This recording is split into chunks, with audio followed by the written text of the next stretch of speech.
you trying to get stumped out no jutsu? Wait, what? Yeah! Sage mode! Sage mode! Can we? Oh yeah, new title. So, you picked Sheeva. So, it's October, and you know what that means. Scary, spooky, skeleton, and whatnot. Because, you know, everybody in the month of October got to do a theme of monsters, ghouls, and goblins, and whatnot. So, why not do So You Picked monster theme for October? And you know what? Let's just make this a little bit easy. So, the first episode is going to be Sheeva. Why? Because out of everybody that's going to be on this list for the month of October, she's the only one I actually main, which means I actually got to dive deep and learn some of these other characters. So, with the first week again, let's make it easy on me and do a character that I actually main that's a monster, Sheeva. As Sheeva, your job is to stomp the yard, power bomb, and break some spines, as she is a grappler powerhouse. I also always find it funny how she's basically just the non-boss version as Goro in the past days, because she literally had the same kit as Goro, but now with MK9, 10, and 11, she has her own slightly little kit, slightly a little bit more different, but she's definitely just still a grappler powerhouse. So, with this being Mortal Kombat 11, you know, there's variations. And if you know me, I do not like rank variations. So, we're going to be talking about the variations I use, the variations I like. But before we even get into that, let's talk about the moves that she has without variations. So, Sheeva's first move, which is also the most iconic move for her race, and the bane of every noob's existence, Dragon Drop. It's literally just pressing down up, and whoop, you did the move. Yeah, it's that simple. She just jumps into the air and land wherever the enemy was. So, let's just say if you go against Sub-Zero and he shoots a projectile, if you do that move, you're gonna land right on him, dodging that projectile. And, oh man, noobs hate this move because they don't know how to deal with it, because it's also unblockable. So if you just spam that and they don't know how to dodge, you're gonna straight destroy them. And matter of fact, for MK11, if you land this perfectly 3 times, then enhance that third one, it does a critical blow, which does so much damage. But trust me, do not spam this move because veterans know how to deal with it. Some people actually know how to time the uppercut, so when you come landing down, you get uppercutted. I did it one time, but honestly, it was by luck.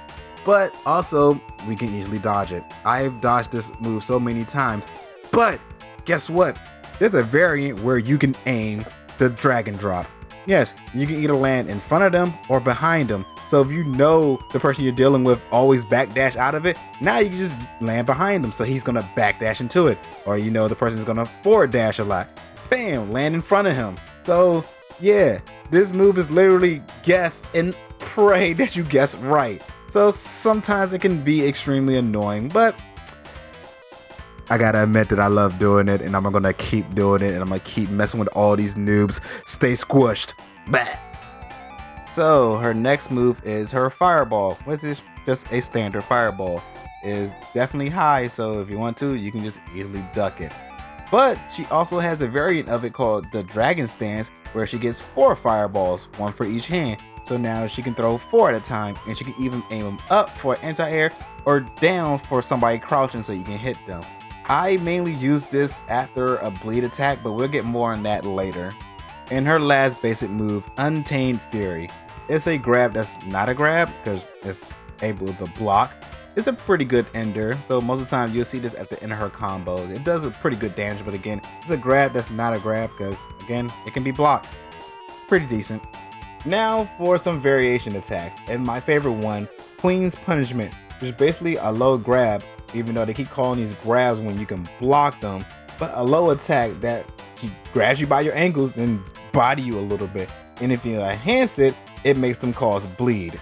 And I say it's extremely good because with her normal combo attacks, her move called Bloodlust, which is just 2-1, this makes this a an overhead low combo. So you go to a high punch, to an overhead punch, to a low grab. And it's really fast. It's hard for people to block low and high, high and low to avoid all of that. So yeah.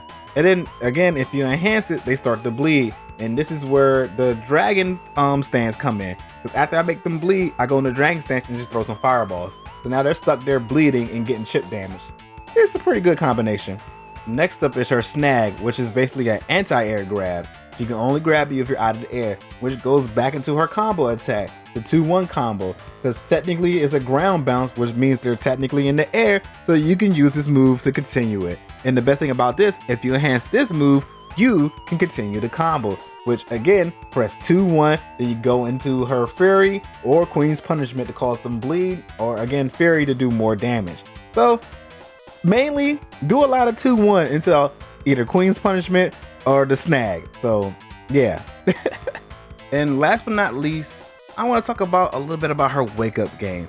Now, she can actually be a crazy mix-up monster on wake up because her back 4, which is her sweep, has amazing reach, which is funny enough, her back 3 has amazing reach too. So you can either choose either or. You can either go low with the back 4 or you can go overhead with the back 3. And if they do an attack while you do back 3, it counts as a crushing blow. So yeah, those two are really good, and they're both have good enough range where you can avoid their wake up attack. So if you know they're gonna do a wake up attack, bam, just step back, punish them. Or even better, if you know they're gonna do a wake up attack, you can just do down up and just land on them. So yeah, she's good against people with good wake up game because she can punish the crap out of all of that very simply.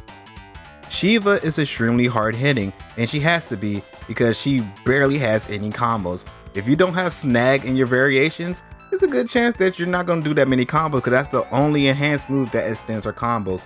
Other than that, you're probably just going to be doing some simple slight 4-hit or 5-hit combos with her. But again, she don't really need it because she hits hard with her sweeps, big kicks, super punches, and her stomps. So yeah, she kind of doesn't need combos.